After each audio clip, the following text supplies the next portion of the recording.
Students, कल आपने मेरा वीडियो देखा, एनटीए चेयरमैन का इंटरव्यू आया, उन्होंने क्लियरली कम्युनिकेट कर दिया सिलेबस रिड्यूस नहीं होगा। अब इसके बाद आप लोगों ने बहुत सारे वीडियोस देख डाले होंगे, दुनिया भर का एनालिसिस देख डाला होगा। मैं आपको एक बार वापस रिमाइंड कर देना चाहता हूँ, आपके पास ये दो ऑप्शन है, डिस्ट्रैक्शन या फोकस, और डिसीजन आपका है क्योंकि चॉइस आपकी है, हम डेमोक्रेसी में रहते हैं। ठीक है, मैं आपको चीज़ें बताना चाहता हूँ जिनके बारे में हो सकता है आप सोच रहे हो, और मैं आपको सोचने पे ये मजबूर करना चाहता हूँ कि क्या आप जो ये सोच रहे हैं ये सही है या नहीं। एनटीए नालायक है, अच्छी बात है, सोच लो इसके बारे में। वैक्सीन कब आएगी इसके बारे में भी सोच लो, कुछ मतलब नहीं है पर चलो सोच लेते हैं। सर्दी बहुत पड़ रही है, जैसे पहली बार पड़ी है है ना। बीजेपी बंगाल जीतेगी क्या, ओए होए, है ना। पिछले बार मेरे 200 नंबर ही आए थे, इस बार मेरा क्या चांस है भाई। सोच सोच के मरे जा रहा है ना। पढ़ाई नहीं कर रहा, बस ये सोच रहा है, सोचने में लगा है ना। बिग बॉस में आज क्या होगा, वाह अल्टीमेट है जो भी ये सोच रहा है। और अगले साल सिलेक्शन नहीं होगा तो क्या होगा। आप जरा इन सारी चीज़ों को सोचो, ठीक है। और ये पहला वाला जो पॉइंट है ना, एनटीए नालायक, इसको भी मैं डिस्कस करता हूँ। ये सब चीज़ें मतलब पहली बार सर्दी पड़ रही है क्या, वैक्सीन आप सोचेंगे कब आएगी, उससे कुछ फ़र्क पड़ेगा क्या, आपके पास काम की कमी है क्या, चलो इस तरफ आ जाते हैं। ये रियलिटी है, 16 लाख स्टूडेंट्स लिखेंगे 40,000 सीटों के लिए एग्ज़ाम। और मैं आपको एक चीज़ बता देता हूँ, एक लड़की है अक्षिता शिरोमणि, मुझे बहुत डिस्टिंक्टली रिमेंबर है, याद है, इस साल फरवरी में उसने कॉल किया था, पिताजी ने अक्षिता के, कह रहे थे सर कुछ समझ नहीं आ रहा, इसकी तैयारी अच्छी नहीं चल रही। ठीक है, कोर्स ज्वाइन किया हमारा, पता नहीं क्या हुआ, लग गई कस के, ठीक है, और एग्ज़ाम पोस्टपोन होता गया और अल्टीमेटली स्कोर आया 629। यूसीएमएस में एडमिशन हुआ है, which is one of the best medical colleges in the country. ठीक है, तो इस समय पे यदि आप डिस्ट्रैक्टेड हैं तो कुछ ऐसे स्टूडेंट हैं जो अल्टीमेटली इन 40,000 सीटों पे पहुंचेंगे, उनको रत्ती भर का भी फर्क नहीं पड़ा, ऐसे करके वो आगे बढ़ गए। चलो सुन लिया, सिलेबस पूरा आ रहा है, हमें जो शेड्यूल मिला था उसमें एंड में हम लोग वाले चैप्टर करने वाले थे, अब एंड में करें पहले करें, ठीक है, चलो उसी शेड्यूल के हिसाब से चलते हैं, कोई प्रॉब्लम नहीं है, बात खत्म हो गई। ये सारी बकवास बिल्कुल नहीं।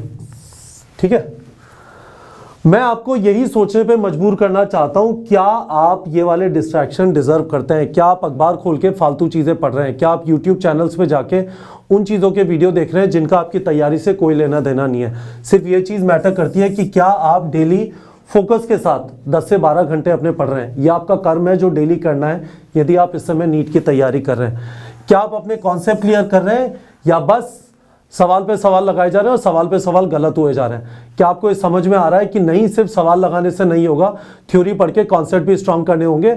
ऐसा नहीं है कि एग्जाम कल है, टाइम है अभी, थोड़ा ऑर्गेनाइज करके कर सकता हूँ। क्या आप 2 हफ्ते का माइक्रो टारगेट सेट करें और उसके बाद टेस्ट दे रहे हैं, जिससे आपको पता चले 2 हफ्ते में आपने जो पढ़ाई की थी उसमें कुछ वीक एरियाज तो नहीं रह गए। ठीक है, इन चीजों के बारे में सोचिए। मैं ये नहीं कह रहा कि सब लोग परफेक्ट है, सब लोग 10 से 12 घंटे पढ़ पा रहे हैं, सब लोग प्रॉपर्ली सो पा रहे हैं, सब लोग प्रॉपर्ली जग पा रहे हैं। चैलेंज हो रहे होंगे, पर इन चीजों से जूझो ना। इन चीजों से जूझने का क्या मतलब है, इन चीजों पे टाइम खराब करने का क्या मतलब है। इन जगहों पे आने की कोशिश करो ना, इन चीजों को पकड़ो, इन चीजों को सॉल्व करो। ठीक है, और मैं फाइनल आपको एक चीज बोलना चाहता हूं, जितने भी लोग कहते हैं एनटीए नालायक है, गन मचा दिया है, पिछले बार भी ये कहता, इस बार भी ये कर रहे हैं, एक बार जब आप उस जगह पे पहुंच जाएंगे, आप भी जब नीट में आपका सिलेक्शन हो जाएगा, डॉक्टर बनेंगे, बहुत अच्छा काम करेंगे पेशेंट पे, वो मर जाएगा, और उसके बाद बाहर उसके जो परिजन होंगे चीख रहे होंगे, चिल्ला रहे होंगे, हल्ला कर रहे होंगे, नहीं समझेंगे आपने कितनी मेहनत की थी और आप भगवान नहीं है, आपके हाथ में नहीं है। तो आप ये समझ लीजिए कि जब आप पोजिशन ऑफ पावर में होते हैं, जब आपको डिसीजन लेते हैं जो बहुत सारी जिंदगी को अफेक्ट करता है, तो आप सबको खुश नहीं कर सकते। ठीक है, आपको नहीं पता कि एक एनटीए का चेयरमैन या मिनिस्ट्री ऑफ एजुकेशन या जो बाकी लोग जो ये डिसाइड करेंगे कि नीट का एग्जाम कब होना है, बोर्ड का एग्जाम कब होना है, उनके सामने कितना बड़ा कॉन्ड्रम, कितनी बड़ी मुश्किलें होंगी। ठीक है, हम उन मुश्किलों को इजी नहीं करते अपनी तरफ से हल्ला मचा के, अपनी तरफ से गाली देके। ठीक है, आसान है, जाके जो बने हुआ गाली लिख दो, आप बिलीव नहीं करेंगे। आप जितनी गाली जानते हैं मैं भी उतनी गाली जानता हूं, कुछ फर्क नहीं पड़ता उन चीजों से।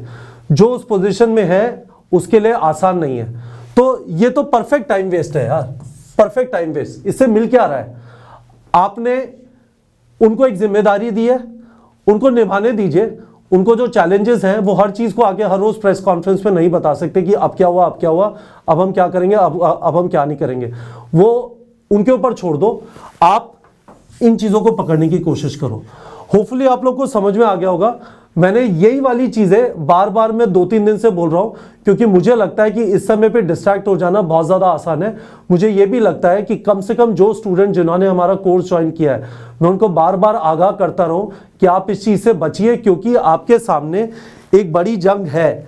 आप इस जंग को रहने दीजिए, ये आपकी जंग अभी नहीं है। घर में बड़े बूढ़े होंगे, उनको इस बारे में बात करने दीजिए, इस पे चाय पकौड़े का इंतज़ाम होने दीजिए। आप अपनी तैयारी करिए, अपनी हेल्थ का ख्याल रखिए, अपने आप को बाहर से एक्सपोज मत करिए, ठंड में एक्सपोज मत करिए, अपने आप को कोरोना में एक्सपोज मत करिए। आप अपनी तैयारी पे फोकस करिए। और इसी चीज़ का होपफुली आप लोग को समझ में आ गया होगा कि इन चीज़ों पे फोकस करना है। मुझे इसी चीज़ का आप लोगों से प्रॉमिस चाहिए, खासकर जो हमारे स्टूडेंट्स हैं, कि आप इन चीज़ों पे फोकस्ड है और किसी चीज़ से डिस्ट्रैक्ट नहीं हो रहे। मैं हमारे बारे में बता देता हूँ, नीट प्रेप में हम भी चैलेंजेस फेस कर रहे हैं। हमारे सेल्स टीम के अंदर जो लोग एजुकेशन काउंसलर्स हैं, बात करते हैं, वहाँ पे कुछ लोगों को कोरोना हुआ, वकार सर को कोरोना हुआ, अब वो ठीक हो गए। अभी मिश्रा सर और अंकुर सर को कोरोना है, होपफुली वो भी ठीक हो जाएंगे। पर हम भी अपने तरीके से चीज़ों को ऑर्गेनाइज करके इस चीज़ को चालू रखेंगे, ये चीज़ बंद नहीं होगी, ठीक है। पर ये सब चैलेंजेस आते रहते हैं बच्चों, ठीक है। अभी हम अपने ऑफिस के अंदर बबल्स बना देंगे, क्यूबिकल्स बना देंगे, जिससे एक्सपोजर थोड़ा कम हो जाए। जो 15-20 लोग इस समय ऑफिस आ रहे हैं, बाकी सारे लोग घर से काम कर रहे हैं। पर ये हमारी जंग है, आपकी जंग है। हमारी जंग है कि हम आपकी पढ़ाई में कुछ भी डिस्ट्रप्शन ना होने दें। आपकी जिम्मेदारी ये है कि आपको जो काम करना है बस उसी पे ध्यान रखें, इन सब फालतू बकवासों में बिल्कुल भी ना पड़े। इसी चीज़ का प्रॉमिस मुझे आपसे इस वीडियो के कमेंट सेक्शन में चाहिए, ठीक है बच्चों।